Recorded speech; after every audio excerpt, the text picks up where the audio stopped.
হরে কৃষ্ণ বন্ধুরা, আশা করছি আপনারা সবাই ভালো আছেন আর আমিও খুব ভালো আছি।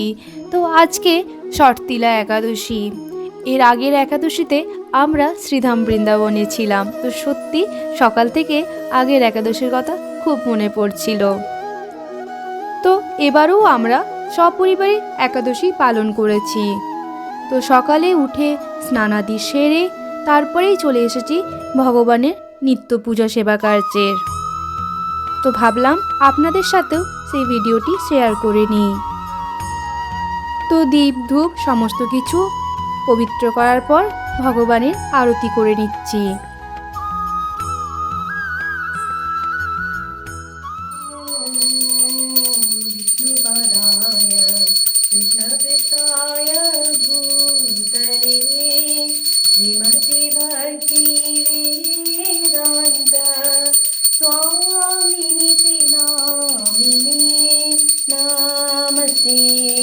सरस्वती देवी गौरवाणी प्रचारिणे निर्विशेष शून्यवादी पाश्चातो दिशतारिणे जय प्रभुपद प्रभुपद प्रभुपद जय प्रभुपद।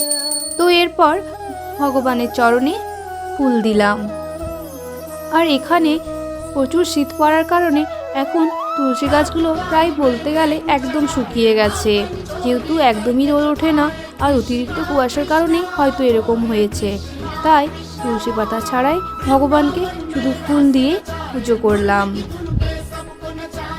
আর এটা শুধু একাদশী বলে না, নিত্য পূজা আমি এইভাবেই ডেলি করে থাকি। प्रेम पदायते कृष्णाय कृष्ण चैतन्य नाम्ने गौरतिश्री नमो। हे कृष्ण करुणा सिंधु दीनबंधु जगद्पते गोपेश गोप्याकान्तो राधाकान्तो नमस्तुते। तप्त काञ्चने गौरांगी राधे वृन्दावनेश्वरी वृषभानुसुते देवी प्रणमामि हरिप्रिये। नीलाचल निवासाय नित्याय परमात्मने बलभद्र सुभद्राभ्यां जगन्नाथाय ते नमः। বৃন্দায় তুলসীদেব প্রিয়ায় কেশবস্য চ। তো তুলসী পাতা না থাকলেও তুলসী কাষ্ঠ দিয়েও ভগবানকে ভোগ নিবেদন করা যায়। তো আমি সেই তুলসী কাষ্ঠ দিয়েই ভগবানকে ভোগ নিবেদন করছি।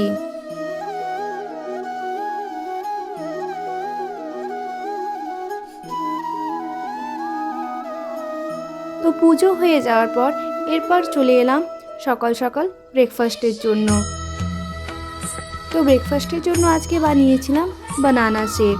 তো তার জন্য নিয়ে নিয়েছি 4টে কলা, কিছু সামান্য ড্রাই ফ্রুটস, দুধ আর চিনি। দুধটা অবশ্যই আগের থেকে গরম করে ঠান্ডা করে নিতে হবে। আর এর সাথে 2টো এলাচও দিয়েছিলাম। তো আমার বানানা শেক রেডি হয়ে গেছে। একটু অল্প দুধ দিয়ে প্রথমে পেস্ট করে নিয়েছিলাম, তারপরে ইচ্ছে মতো দুধ দিয়ে মিশিয়ে নিতে হবে। আর তার সাথে দিয়ে দিয়েছি স্ট্রবেরি। তো আমার বানানা শেক কিন্তু রেডি হয়ে গেছে। তো ব্রেকফাস্ট করে নেওয়ার পর চলে এলাম লাঞ্চের জন্য। তো তার জন্য দিয়ে দিলাম কড়াইয়ে সানফ্লাওয়ার অয়েল, তার সাথে গোটা জিরে, শুকনো লঙ্কা। তো আমরা সাধারণত যেভাবে কুমড়োর তরকারি রান্না করে থাকি ঠিক একইভাবে, শুধুমাত্র একাদশীর দিন সন্ধব লবণ আর সূর্যমুখী তেলেরই ব্যবহার করতে হবে। আমার আগের 2টো একাদশীর ভিডিওতে সেখানে খুব ভালোভাবে বলা আছে একাদশীর দিন কী সব নিয়ম পালন করতে হবে, চাইলে আপনারা আবার চেক আউট করে নিতে পারেন। তো দেখুন কুমড়োর ছক্কা কিন্তু রেডি হয়ে গেছে। তো একই সাইডে আমি বাদাম সেদ্ধ করার জন্য বসিয়ে দিয়েছিলাম বাদাম চাট করার জন্য। আর এরপর সামান্য তেল দিয়ে একটু বাদাম ভেজেও নিলাম আলাদাভাবে। এরপর আমি বানিয়ে ফেলবো কুট্টুর খিচুড়ি। তো তার জন্য কড়াইয়ে দিয়ে দিচ্ছি তেল আর শুকনো লঙ্কা। এরপর এক করে দিয়ে দিলাম ছোট ছোট করে কেটে রাখা আলু, ফুলকপি, গাজর আর কাঁচা লঙ্কা। এগুলোকে একটু ভালোভাবে ভেজে নিয়ে কিছুক্ষণ ঢাকা দিয়ে রেখে দিতে হবে। তো ভাজা হয়ে যাওয়ার পর এর মধ্যে দিয়ে দিলাম টমেটো কুচি। এটাকেও একটু ভালোভাবে মিশিয়ে নিয়ে তার মধ্যে দিয়ে দিলাম সন্ধক লবণ, খুবই সামান্য পরিমাণে দিয়েছি। তো দেখুন এটাই হচ্ছে কুট্টু, যেটাকে আমি প্রায় 4 থেকে 5 ঘন্টা জলে ভিজিয়ে রেখে দিয়েছিলাম। এটা কিন্তু একাদশীর দিন খাওয়া যায়। তো দেখুন জলে ভেজানোর পর একদমই নরম হয়ে গেছে। তো এটাকে ওই সবজির সাথে মিশিয়ে ভালোভাবে একটু জল দিয়ে আবার সেদ্ধ করতে দিয়ে দেব।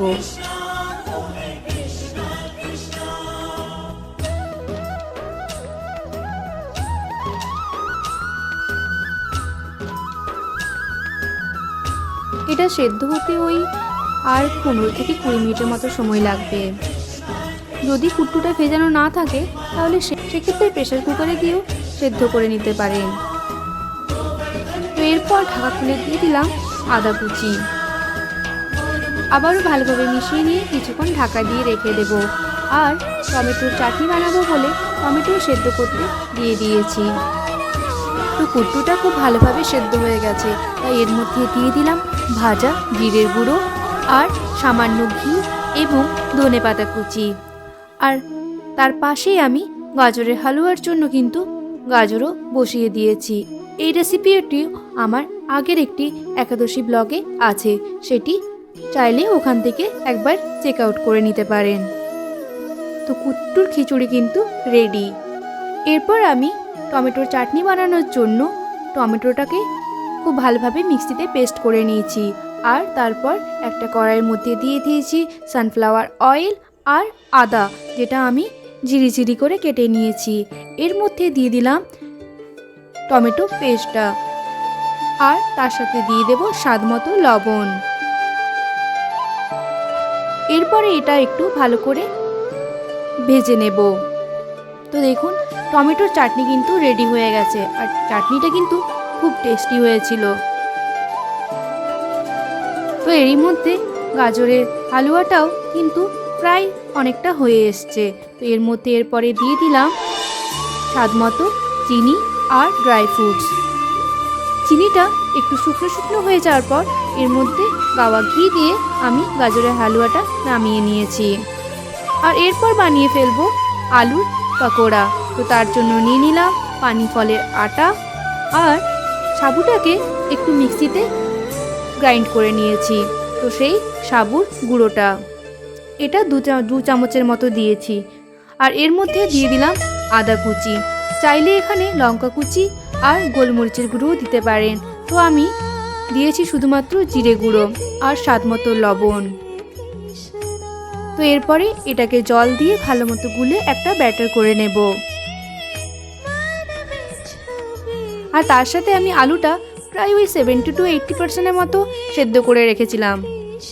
তো এরপরে একটা কড়াইয়ে দিয়ে দিয়েছি সানফ্লাওয়ার অয়েল। এরপরে ওই ব্যাটারটার মধ্যে আলুটাকে ভালোভাবে মাখিয়ে নিয়ে ভেজে নিলেই কিন্তু গরম গরম আলুর পকোড়াও রেডি হয়ে যাবে। তো আমার একাদশীর প্রসাদম রেডি হয়ে গেছে। এরপরে আমি এটা ভগবানকে ভোগ লাগাবো। তো আমার গরম গরম কুট্টুর খিচুড়ি, গাজরের হালুয়া, টমেটোর চাটনি, কুমড়োর তরকারি, বাদাম চাট আর আলুর পকোড়া রেডি হয়ে গেছে। আর এই বাদাম চাটের রেসিপিও আগের একাদশী ব্লকে আছে, তো আপনারা চাইলে সেটাও দেখে নিতে পারেন। তো এই একাদশীর দিন অর্থাৎ এই শর্তিলা একাদশীর দিন আমাদের তিল ব্যবহার করতে হয়। যেমন তিলের জলে স্নান করতে হয়, তিল বেটে উপটন লাগাতে হয়, তিল দিয়ে বাড়িতে যজ্ঞ করতে হয়, তিলের প্রসাদ গ্রহণ করতে হয়, আর উচিত ব্যক্তিকে তিল দান করতে হয়। আর যদি কেউ তিল দান করে থাকে তাহলে সেটাও গ্রহণ করতে হয়। এই একাদশীর দিনে যদি এইভাবে 6 প্রকারের আচরণ করা হয় তাহলে সমস্ত পাপ দূর হয় এবং এর ফলে ভগবান বিষ্ণু প্রসন্ন হন। তো এরপরে আমি সন্ধেবেলা কিছুক্ষণ ভগবানের নাম জপ করে নিয়েছি। সকালবেলাও ব্রেকফাস্ট করার পরেও কিছুটা করে নিয়েছিলাম। তো বিকেলবেলা আমি বেরিয়ে পড়লাম একটু ওয়াকিংয়ের জন্য, যেটা প্রতিদিনই আমি এখানে করে থাকি। তো আমরা ক্যাম্পের ভেতরেই কিন্তু ওয়াকিংটা করে থাকি। তো এগুলো আমাদের থাকার কোয়ার্টার।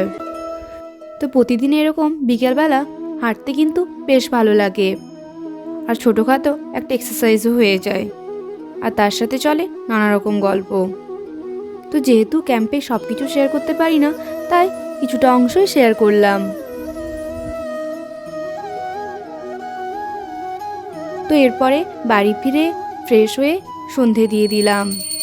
आरतिक शोभा शिव जय जय राजने आरतिक शोभा জানো তো এইভাবেই আমি ডেলি সন্ধেও দিয়ে থাকি।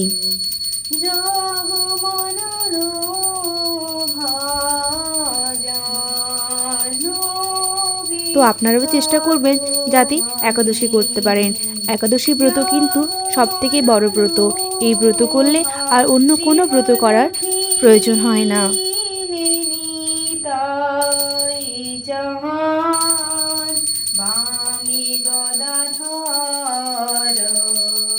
নিকটে অদ্বৈত শ্রীনি বাস ছত্রধর শিব বসে আছেন গোরাচাঁদ রত্ন সিংহাসনে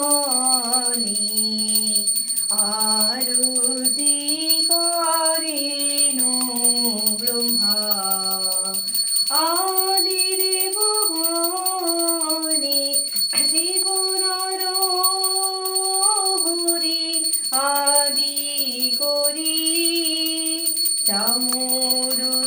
চামুরুদুলায় সঞ্জয় মুকুন্দ বাসু ঘোষ আদি গায় শিব শঙ্খ বাজে ঘণ্টা বাজে বাজে করতা। তো এইভাবেই আজকে আমার সকাল থেকে সন্ধে অবধি একাদশীর দিনটি কাটতো। আপনাদের যদি আমার এই ভিডিওটি ভালো লেগে থাকে তাহলে অবশ্যই আমার চ্যানেলটিকে সাবস্ক্রাইব করে লাইক শেয়ার কমেন্ট করবেন, আর ফেসবুকেও পেজটিকে ফলো করবেন। হরে কৃষ্ণ বন্ধুরা, ধন্যবাদ। সুস্থ থাকবেন, ভালো থাকবেন।